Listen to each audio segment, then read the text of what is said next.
Tantor Audio presents 1940, FDR, Willkie, Lindbergh, Hitler, The Election Amid the Storm, by Susan Dunn. Narrated by Corey Snow. Chapter 1. Mystery in the White House. On the mild November morning of Election Day, November 5, 1940, Franklin Roosevelt, his wife Eleanor, and his mother Sarah cast their votes in Hyde Park's little town hall. "Your name, please," said the young chairwoman of the election board. "Franklin D. Roosevelt," came the hearty reply. She nodded, but did not ask his occupation, as she had 4 years ago when Mr. Roosevelt replied, "Farmer." This time the question was unnecessary, she said, because everybody knows who he is. Outside, a jovial Roosevelt posed patiently for photographers. "Will you wave to the trees, Mr. President?" asked one of them. "Go climb a tree," Roosevelt said with a laugh before obediently waving at the trees for the cameras. Dutchess County, with its majestic elms and maples, its farms and tranquil estates along the Hudson River, was Franklin Roosevelt's boyhood home, the place to which he always returned.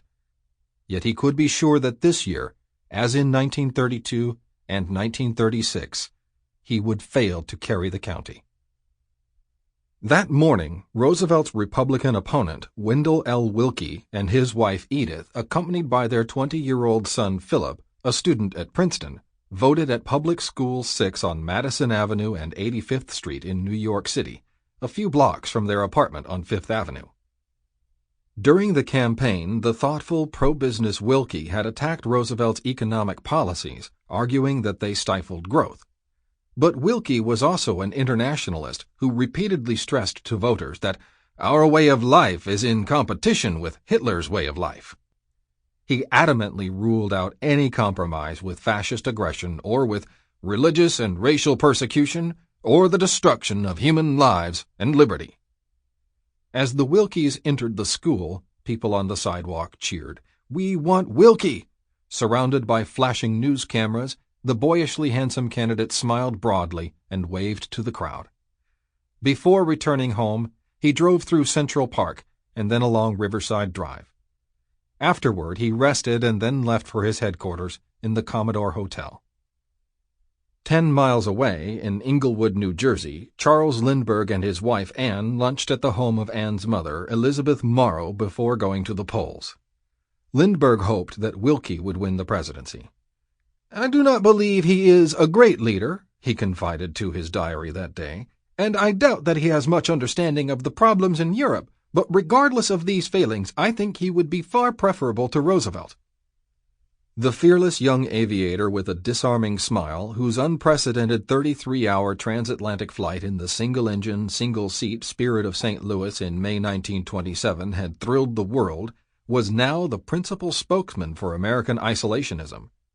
Intoxicated with admiration for Nazi Germany's advances in aviation, he had hammered Roosevelt for failing to appease Hitler, sourly blaming him for having alienated the most powerful military nations of both Europe and Asia. Lindbergh's wife pitched in, too. Anne Morrow Lindbergh's eloquent, best-selling book, The Wave of the Future, published just that October, predicted a new dynamic and dazzling age of fascism in the United States. "No candidate ever felt secure until the votes were counted," commented Roosevelt's Attorney General Robert Jackson. "FDR, too," Jackson said, "never overlooked or discounted the possibilities of defeat." In 1932, Roosevelt had easily triumphed over incumbent Herbert Hoover, carrying 42 states to Hoover's 6.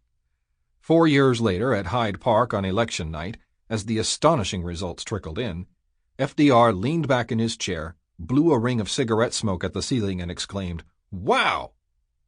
He had beaten the moderate Republican Alf Landon of Kansas by a vote of 27,752,309 to 16,682,524, and by 523 electoral votes to 8. Only the states of Maine and Vermont had gone for Landon. "Roosevelt elected by landslide," announced newspapers all over the country on November 4, 1936. It was a Democratic tidal wave, marveled the Washington Post.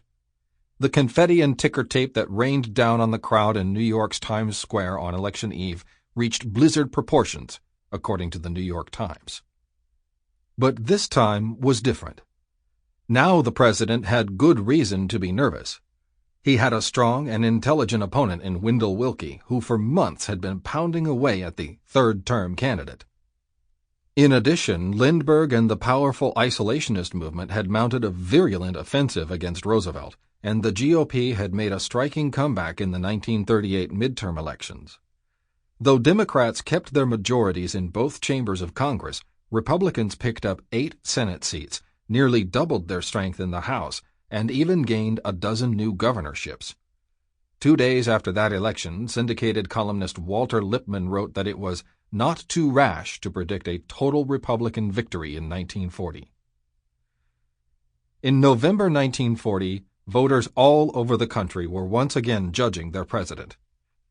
They could think back to the abyss of the Great Depression and the avalanche of legislation during FDR's first and second 100 days, new programs that gave Americans new economic security, protection for their homes and farms, labor rights, a minimum wage, and even electricity. But in the last 6 months, a shift had taken place as the international crisis eclipsed the New Deal. This year, the election was taking place against a background of world catastrophe as Japanese warplanes attacked China and as European democracies from Norway to France yielded to the shocking speed of Hitler's army of fire and steel, his relentlessly advancing troops, tanks, and screaming dive bombers. While politicians on all sides of the political spectrum spoke about the importance of preparedness and a strong defense, American boys registered not for civilian conservation corps camps or for Works Progress Administration jobs, but instead for the country's first peacetime draft, and tens of thousands of workers flocked to new jobs in defense plants that were turning out planes, ships, and weapons. The weekend before Election Day, the Gallup poll reported that Roosevelt still held the lead, but that there appeared to be a strong trend toward Willkie. George Gallup, the head of the American Institute of Public Opinion, a Republican and a Willkie supporter, judged that it would be the closest election in a quarter century. The competing Dunn survey of indicators of public opinion was less circumspect, confidently predicting that Willkie would win with 364 electoral votes.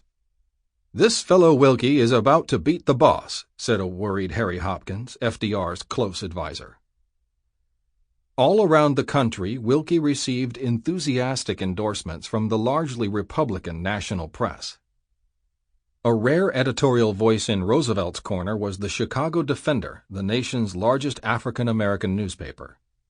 "No administration in our history," the Defender reminded its readers, "has done more than the New Deal to achieve economic and social democracy. It would be suicidal for the masses to place their faith in Wendell Willkie, who promises everything from a bag of peanuts to a shooting star." But almost every major newspaper in America favored Willkie.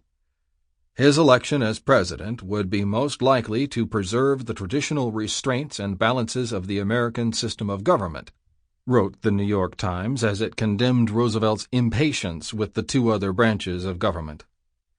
"The indispensable man in this time of national crisis is Wendell Willkie," editorialized the Los Angeles Times.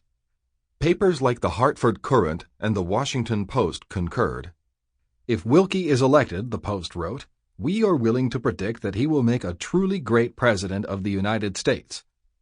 William Allen White, the famous editor of the Emporia, Kansas Gazette, and Theodore Roosevelt's old friend, also came out for Willkie.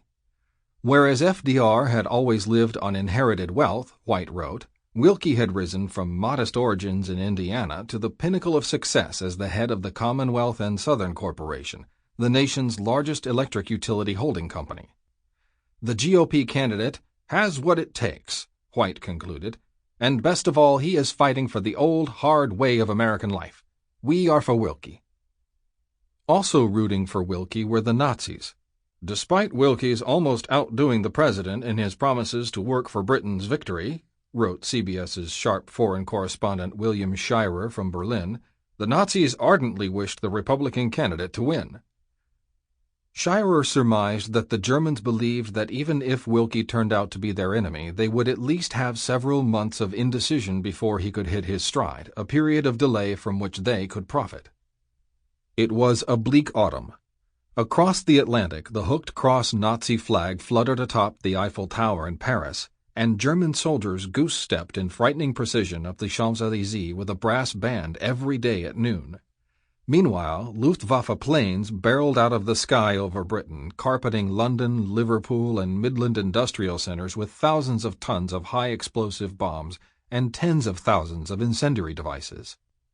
In late October, Pierre Laval, the blatantly anti-British vice premier of unoccupied Vichy France, approvingly declared that democracy was dead all over the world. His evidence? The almost unopposed Nazi victories in Europe. The future of France, Laval asserted confidently, lay in collaboration with Germany. The humanism of Western civilization and the essence of Christian morality, the peerless legacy of the Enlightenment and Thomas Jefferson's immortal affirmation of the inalienable human rights of life, liberty, and the pursuit of happiness all stood on the brink of annihilation. On November 5, 1940, a front-page story in the New York Times reported that British planes were bombing Italy's Adriatic ports to help Greece fend off an Italian assault. On that day, while much of the world reeled from violence and chaos, an orderly, free election was calmly taking place in the United States at its regular, constitutionally appointed time. Millions of American men and women woke up in their peaceful towns and cities. They had breakfast, walked or drove to the polls, cast their votes, and then, as usual on a late autumn Tuesday, went to work. In those democratic rituals and ordinary routines of everyday life lay certitude, safety, and happiness. "Hold on to your hats, boys! I'm going to run for a third term!" cried a sprightly, tap-dancing Franklin Roosevelt in the fall of 1937. Cheers from the balcony and a chorus of boos from the expensive orchestra seats loudly commingled in the Music Box Theater in New York.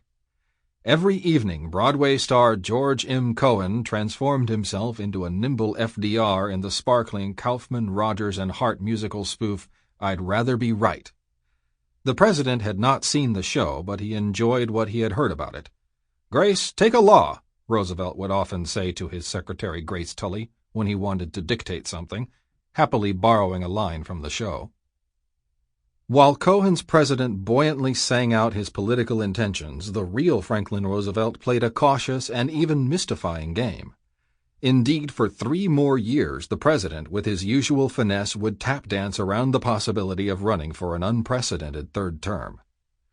In another more political theater known as the White House, Roosevelt performed at his twice-weekly press conferences. On Tuesday afternoons and Friday mornings, reporters filed into his office, eager to pepper him with questions. Sitting behind his desk, a cigarette in a holder jutting rakishly from his mouth, the president smiled in welcome.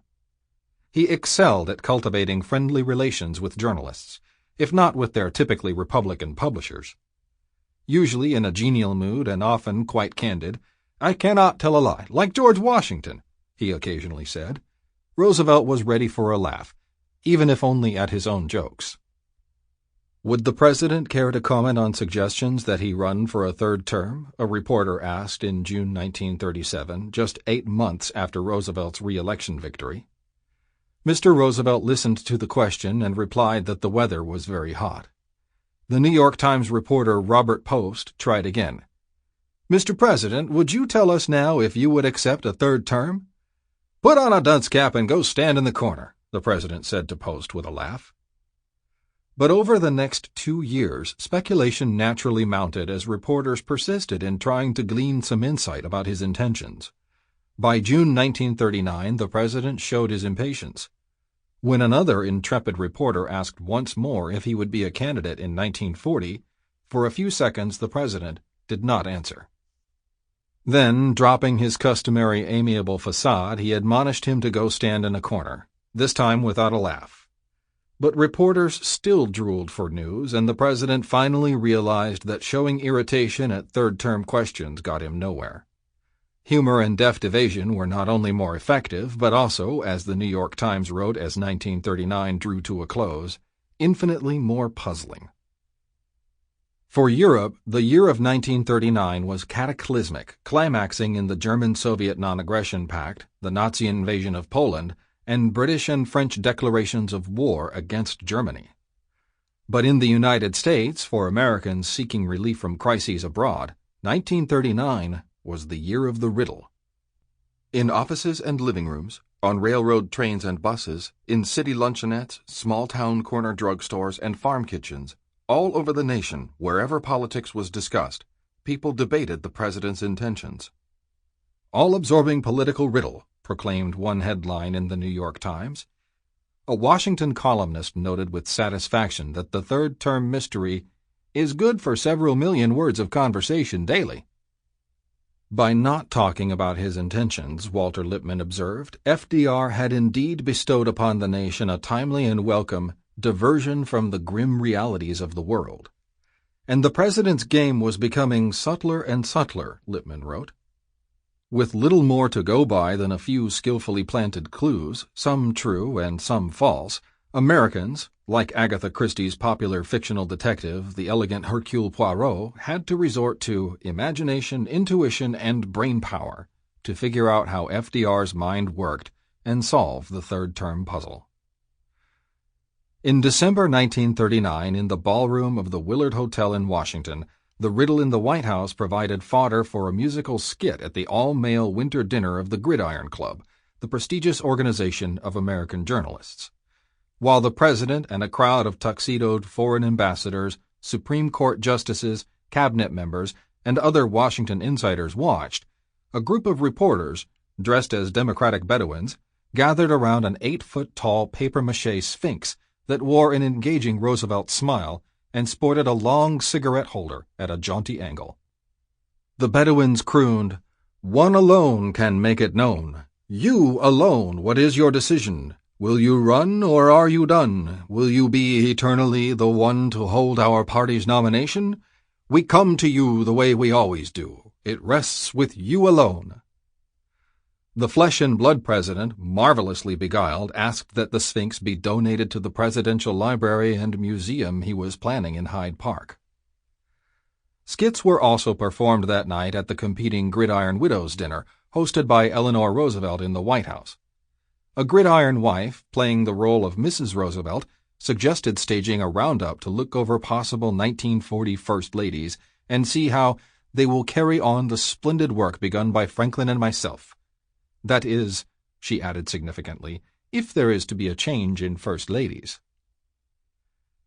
The White House mystery became the standard fare for political entertainment. At the March 1940 Women's National Press Club dinner, comedienne Gracie Allen observed that the solution to FDR's problem would be for future presidents to run for the third term first.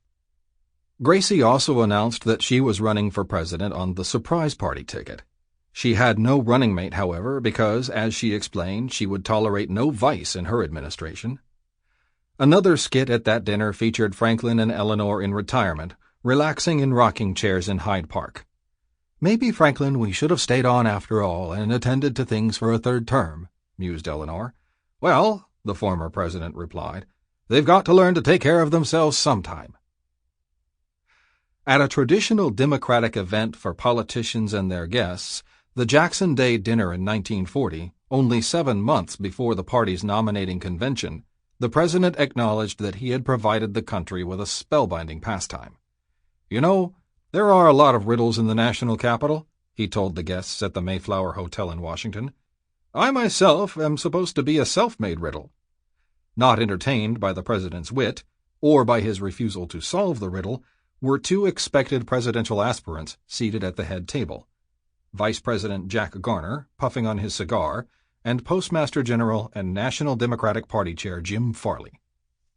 Though Roosevelt was joking publicly about the speculation, he refused to end it. As the Los Angeles Times wrote that same month, "He doesn't say yes and he doesn't say no, he just keeps on smiling and looking pleased." The stellar performance of the Sphinx-in-Chief, his artistry in withholding information, confounded, exasperated, and amused the press. When what a man does not say, plus the manner of his saying it, becomes what reporters call the natural lead of the story, commented the Wall Street Journal, it's a tough assignment and no fooling. Across the country, columnists veered from judging that the president was overplaying this riddle game which he finds such fun to surmising that Roosevelt was a riddle to himself. His intention when he goes to bed at night, speculated columnist Mark Sullivan, may not remain his intention when he arises in the morning. Intensely private, Roosevelt had no bent for self-explanation or public confession. You won't talk frankly even with people who are loyal to you and of whose loyalty you are fully convinced, Harold Ickes once complained to him. You keep your cards close up against your belly. Even Robert Sherwood, Roosevelt's brilliant speechwriter, had given up on trying to fathom the bewildering complexity of his boss's psyche. One may speculate endlessly and fruitlessly, he remarked, as to what went on in that mysterious mind. Indeed, with a keen taste for suspense, in the mid-1930s FDR had suggested to a friend the outline for a mystery novel. A millionaire disappears and starts a new life, and was pleased to see the novel completed by others and published in 1936. Especially on the third-term question, Roosevelt was cryptic, calm, and cool. "It is a game with me," he mischievously told Henry Morgenthau, his Secretary of the Treasury, in early 1940. "They ask me a lot of questions, and I really enjoy trying to avoid them." "The political pot boils," he wrote to a relative in March 1940. "But I lose no sleep over that." A New York Times headline in early February 1940 announced that the Roosevelt enigma overshadows all else. "I want to get up to Hyde Park," Franklin Roosevelt had told Bob Jackson in the late fall of 1937, dismissing early rumors that he might run again for the presidency in 1940. The 55-year-old president, some of his friends said, had no desire to tempt fate, for he knew the tremendous strain of the presidency. Indeed, while there was only one living former president, Herbert Hoover, 6 widows of presidents were still living. Still, Roosevelt seemed to carry the burden of high office with greater ease than most of his predecessors. FDR described to Jackson the post-presidential life he envisaged for himself, that of an elder statesman like Thomas Jefferson, enjoying life on his Hudson River Valley estate, surrounded by friends, family, and his library. The president delighted in chatting with family, friends, and advisers about the old days in Hyde Park and making varied plans for his retirement. They all believed that his intention was to retire. One evening in early 1940, Secretary of Labor Francis Perkins brought Daniel Tobin, the president of the Teamsters Union and a political ally, to meet with Roosevelt in the White House. "Mr. President, you just have to run for a third term," Tobin said. "Don't talk to me about your fishing trips next winter. You are going to be right here in the White House." "No, Dan, I just can't do it," objected the president. "I have been here a long time. You don't know what it's like. And besides, I have to take care of myself. I have to have a rest. I want to go home to Hyde Park. I want to take care of my trees. I have a big planting there, Dan. I just want to make the farm pay. I want to finish my little house on the hill. I want to write history. No, I just can't do it, Dan." Unsatisfied, Tobin persisted. The president owed it to the nation to serve for another term. Roosevelt smiled, Perkins recalled. "You know," he said, "the people don't like the third term either." Nor, in their private conversations, did Roosevelt hint to Perkins herself that he might run again. She later wrote that when she discussed with him the possibility of their introducing legislation after the 1940 election, he laughed and said, "Well, how do you know there's going to be any next year for us? Papa won't be around." When she tried in other ways to fathom his intentions, "He would just laugh, and I could get nothing positive out of him," she said. The facts seemed to corroborate the president's words. As his second term drew to a close, he signed a 3-year contract with Collier's magazine to write articles for an annual salary of $75,000. Sam Roseman, a New York judge who was also one of the president's closest political advisers, believed that a wearied FDR was truly looking forward to retirement in Hyde Park. Roseman himself planned to buy property nearby so that he could help the president write his memoirs. Roseman knew that the past few years had been bumpy, with more political setbacks than triumphs. The political atmosphere in Washington had quickly turned toxic in the wake of FDR's 1936 landslide, when he shocked even members of his own party with a scheme to pack the conservative Supreme Court with pro-New Deal justices. The proposal had been rejected in the Senate by a vote of 70-20, and 53 of those negative votes had come from Democrats. In a parliamentary system, Roosevelt would have been forced to resign after what amounted to a vote of no confidence. On top of that, the New Deal itself had stalled, harmed by the recession of 1937-1938. And then there was lingering resentment among some Democrats over the president's attempt to purge conservatives from the party by supporting liberal challengers in the 1938 primaries. And now Europe was engulfed in war. Why would Roosevelt not seek respite from the crushing demands of the White House? To others, too, FDR confessed a desire to quit the increasingly unmanageable world of Washington. On August 4, 1939, a month before Germany invaded Poland, Montana's Senator Burton Wheeler chatted with the president in the White House and told him that he thought it would be a mistake to seek a third term. He immediately interrupted me by saying casually, "Of course it would be a mistake," Wheeler wrote in his autobiography. Conversing with his ambassador to Great Britain, Joseph P. Kennedy, the president pleaded exhaustion. "Joe, I can't take it. What I need is 1 year's rest," he said when the two men met in the White House in late 1939. But he added the all-important caveat, "I just won't go on unless we are in war." And the president had a not dissimilar conversation with Senator George Norris of Nebraska. "I am tied down to this chair day after day, week after week, and month after month," he complained to Norris late in his second term, "and I can't stand it any longer. I can't go on with it." His attitude left Norris stunned. "This is war," he told FDR, "and in war the life of one person means nothing." But political realism was playing a role in Roosevelt's reluctance to run again. "I would have much more trouble with Congress in my third term," he said to Norris in February 1940, "and much more bitterness to contend with as a result of my running for a third term than I have ever had before." And in chance remarks he made to friends, FDR revealed another side of his thinking. He suggested that after 4 years of retirement and a blundering reactionary government in Washington, he might be called back to run for a third term in 1944. The women in Roosevelt's family all thought he would and should retire, especially after a fainting spell he suffered in February 1940 was diagnosed as a very slight heart attack. His formidable mother, Sarah, thought that the setbacks and frustrations of his second term in office had aged him prematurely. Of course, this patrician grande dame had never wished for her son to enter vulgar politics in the first place. The president's 34-year-old daughter, Anna, told reporters that she too did not favor a third term for her father because he needed a rest. But she added, "It has always been a woman's prerogative to change her mind."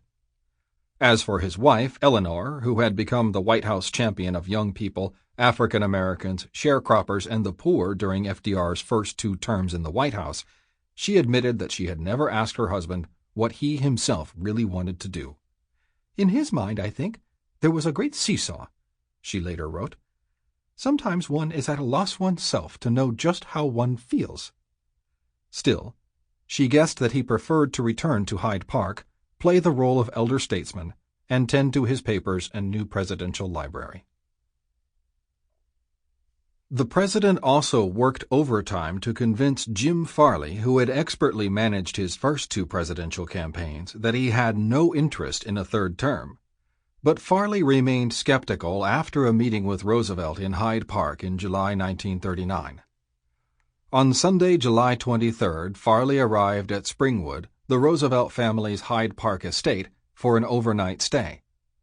Looking for the president, Farley came across him whirling down a winding dirt lane in his blue Ford, accompanied by his private secretary and confidant Missy LeHand, who had worked for him since the early 1920s. Farley climbed into the back seat. For years the 2 men had worked closely together, but recently their relationship had grown distant and strained, in part because of Farley's own presidential ambitions. "Jim hasn't altogether given up hope that he may be the nominee next year," commented Harold Ickes, "nor has he gotten over the idea that he might be nominated for vice president." But Roosevelt felt strongly that his postmaster general needed to establish his own credentials first by running for governor of New York. "He could then go before the people as an administrator, FDR told Robert Jackson in late 1937, but he's not going to do it, and I wouldn't go to him about it at this time. After their Sample complete. Ready to continue?